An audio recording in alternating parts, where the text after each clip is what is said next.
Hey, what's going on, guys? It's Cory, Real Estate Guy, and I want to move into our next segment of the home buying process.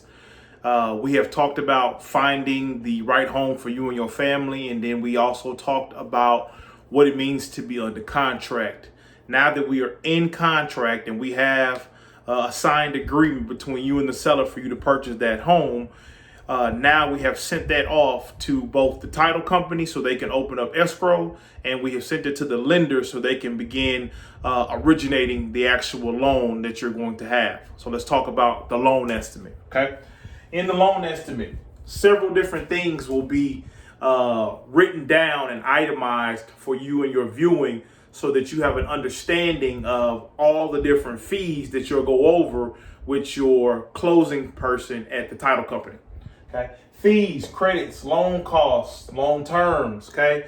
Your fees, anything that you're going to have to pay for over the life of the loan, or anything that you're going to have to pay for up front before you actually close, okay? Credits, who gave you money, whether it's a builder if you're buying a new home and they gave you funds to help out the deal and incentivize you to buy with them. Lender credits if they decide to give you credits. Also credits from if you received a gift from a family member, all that's in the credit section. Loan cost, how much it's going to cost for you to actually have the loan underwritten, okay? All the different fees and variables that goes with that, okay? Loan terms, how long will you have this loan? Will it be for a 15-year, or 30-year, 10-year, whatever the case may be? That information is also written and itemized down for you.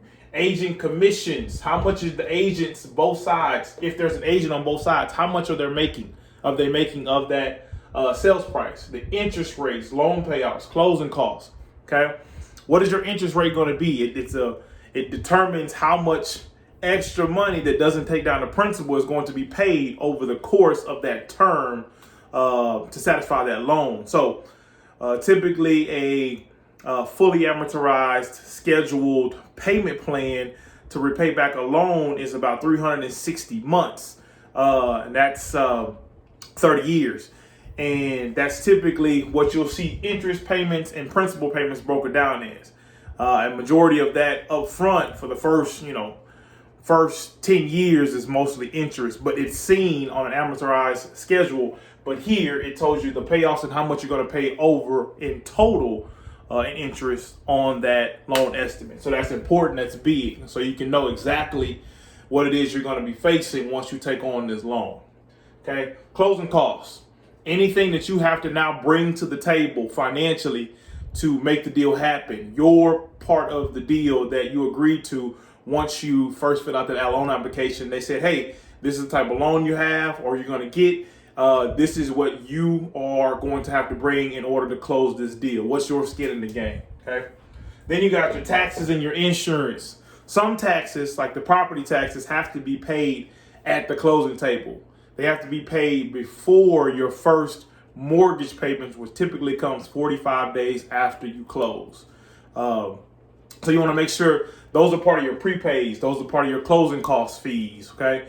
Your taxes and your insurance. You have to have homeowners insurance before you close. Just like you leave the lot to buy a new automobile, you have to have car insurance. Same thing with buying a home. You have to have homeowners insurance in order to finalize that closing. So we've talked about finding the right home. We've talked about what it means to be under contract. And now that we're under contract, we've just discussed some of the things that you will see or find on a loan estimate.